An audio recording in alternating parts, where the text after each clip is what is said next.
The Financial Diet by Chelsea Fagan, Lauren Verhage. Summary from 4-Minute Books. Written by Nicholas Goka and read to you by Andy Mayes. One-sentence summary. The Financial Diet is a compendium of clever money tips for beginners, offering thrifty spending advice and sound money strategies in a wide range of areas such as budgeting, investing, work, food, home, and even love. Favorite quote from the author. Money doesn't buy you happiness, but it buys you the Lego kit of happiness. It buys you comfort, security, and options, even if you still have to build your happiness on top of it. Chelsea Fagan. How rich you are depends on your bank balance, but how rich you feel depends on your neighborhood. In that sense, growing up, Chelsea Fagan didn't feel poor. At least not at first. Living in a low-income neighborhood in Charlotte, North Carolina, hand-me-downs and used toys were the norm. When her family moved to Annapolis, Maryland, however, things began to change. Suddenly, Chelsea's classmates' parents owned yachts. People laughed at her off-brand clothing. This greatly damaged Chelsea's relationship with money. She learned to equate dollars with self-worth. 10 years later, she found herself dodging debt collectors' calls and being perpetually broke. Eventually, Chelsea used the windfall of her first publishing deal, a sizable advance, to turn her life around. Initially chronicling her budget on a Tumblr, The Financial Diet has now become a premier destination for women to talk about their money. Together with her co-founder, Lauren Verhage, Chelsea turned all the lessons she has learned about money into a book, also called The Financial Diet. Here are 3 lessons that will help you, too, turn your financial life around. 1. Have a few non-negotiable money rules, even if they're not perfect. 2. Learning to cook Italian grandma style will change your food budget forever. 3. Don't dream big, dream medium, and you'll put less financial pressure on yourself. Ready for a new financial diet? Here we go. Lesson 1. Pick a few financial principles you'll always stick to, like the 4 don't you dares. I still remember the only day I ever was in debt. My girlfriend at the time was even more broke than I was and asked me to lend her some money. I did, and when my rent payment hit, I suddenly stared at a negative bank balance of about €200. I was terrified. That day, I learned that I literally can't sleep when I'm in debt. So to prevent more cold sweats, I made a rule for myself. Never take on debt. I know. What about buying a house? What about credit cards? To that, I can only say, no rule is perfect, but that doesn't mean you shouldn't set any rules. Here are 4 principles Chelsea suggests. She calls them her don't you dares. 1. Don't you dare roll over your credit card debt month to month. If you can't pay it back within a month before the horrendous interest rates hit, don't spend it at all. 2. Don't you dare live the CEO lifestyle. Bad spending is just bad spending, even if you're busy running a company.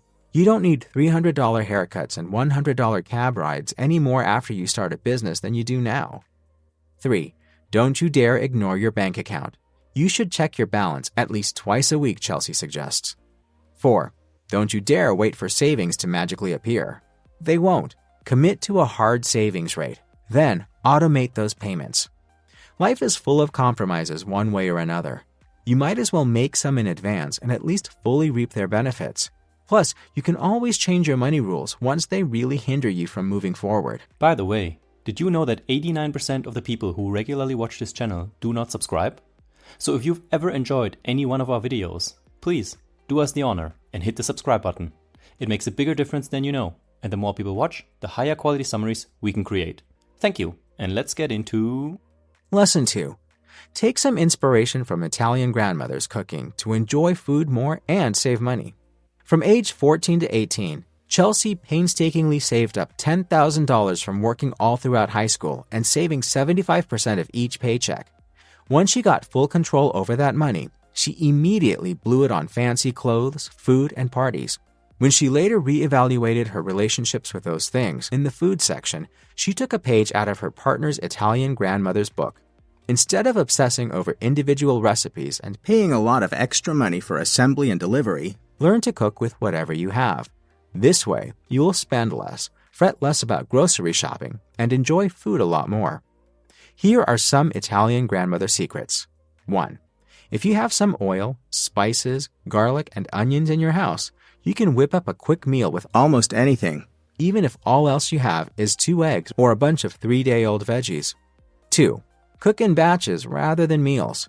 Eat leftovers the next day, freeze what can be frozen, and alternate between 2 batch-made dishes to cover several days' worth of eating. 3. Don't grocery shop while hungry, drunk, or angry. You'll buy a lot of stuff you'll either regret or not use. Food is one of the biggest aspects of our lives. Learn to enjoy it without needing a lot of money to do so, and you'll save thousands of dollars over the course of your life. Now, before we get into lesson number 3, if you want to learn even more about money and build better financial habits, you should download our free list of the 14 best finance books of all time. After summarizing over 1,000 books, we've curated these 14 top titles in a beautifully designed, easily skimmable PDF.